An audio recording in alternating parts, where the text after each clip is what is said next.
Hey there again, Makery Maniacs. Welcome back to Makery by Mooney. And the weather's I think it's spring.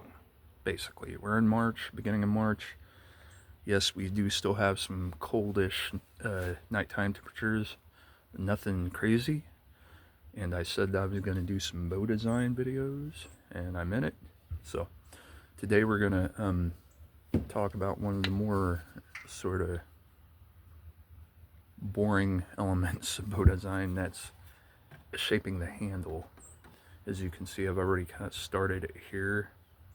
I kind of like crazy handle designs, not just like your straightforward kind of hourglass, something a little snazzy.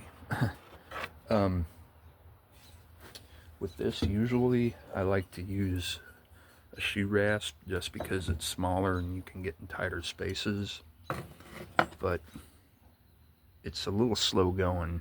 I may use the farrier's rasp and see if I can get enough accurate work out of that. As you can see, I've done some tillering on this maple small Comanche style bow.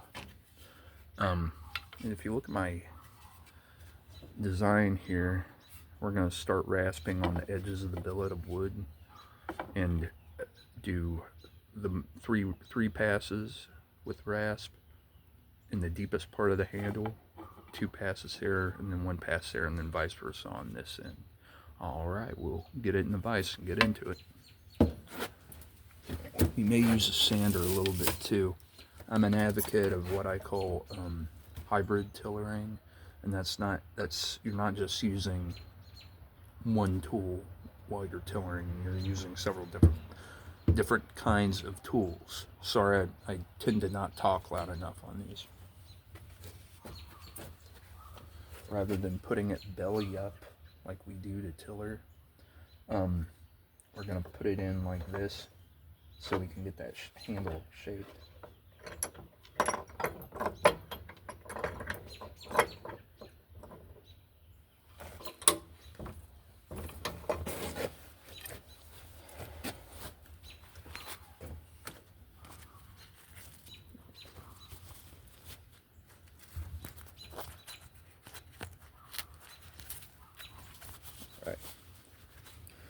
I've learned with these Heller Red Tang rasps, man, they're almost like too sharp. And I'm not a tenderfoot. I mean, I've seen some rough times, but I've never seen a farrier's rasp like this before. Where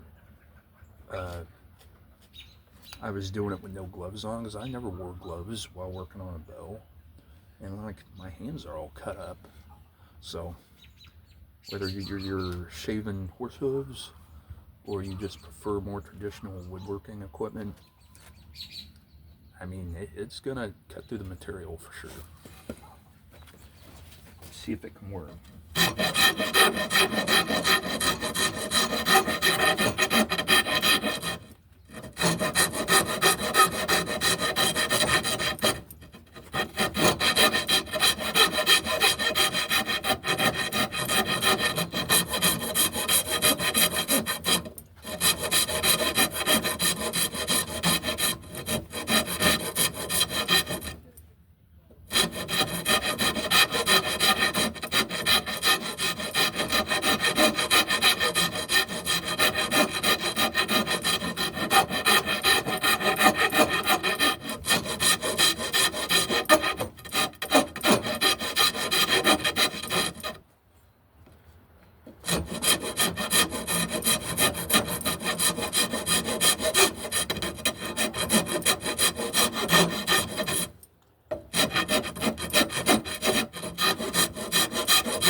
I made the right decision. You can see it's making pretty quick work of it. Now I can clean this up a little bit with the shoe rasp. It won't take too long.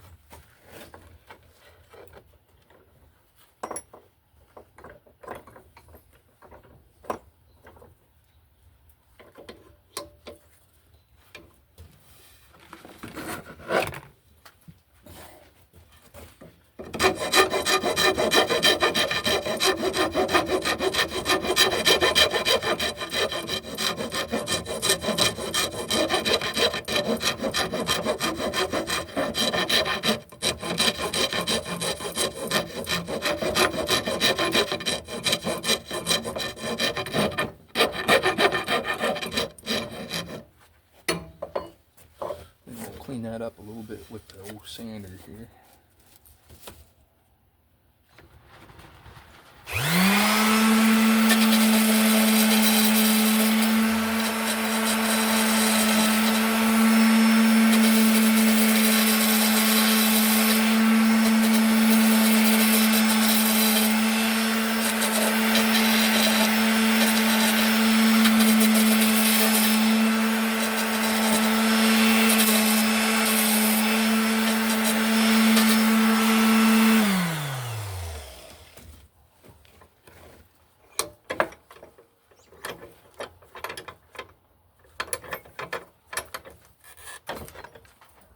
You can see what a nice contour profile that has. Oh, we'll hit the other side.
Clean it up with a shoe rasp.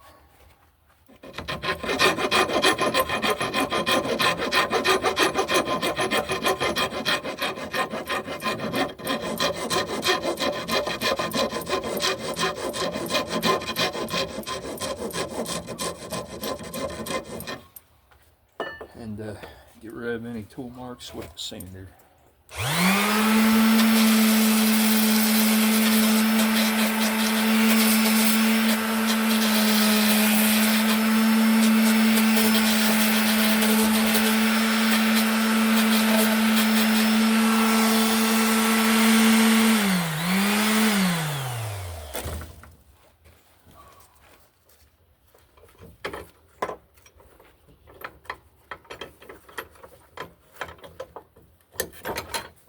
Alright, see, we have a nice looking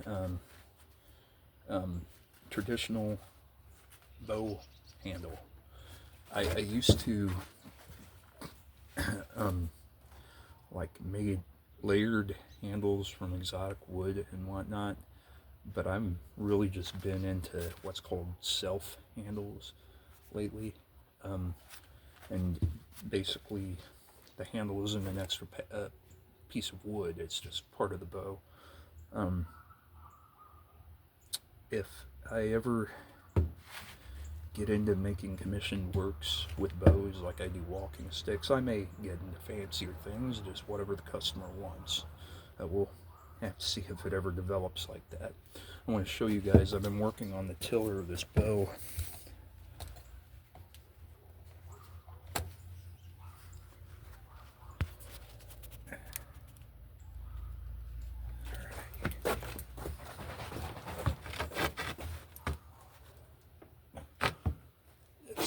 Easy to see, but you can see it is starting to bend.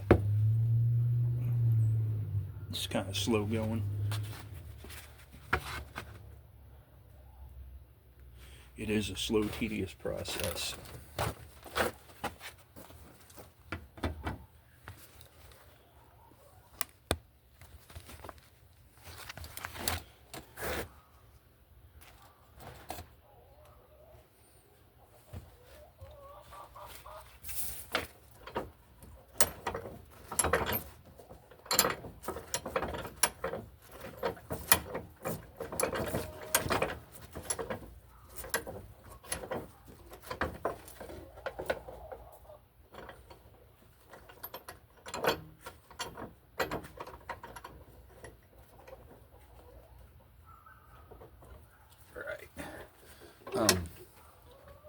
we'll see you in another several days when I back this bow.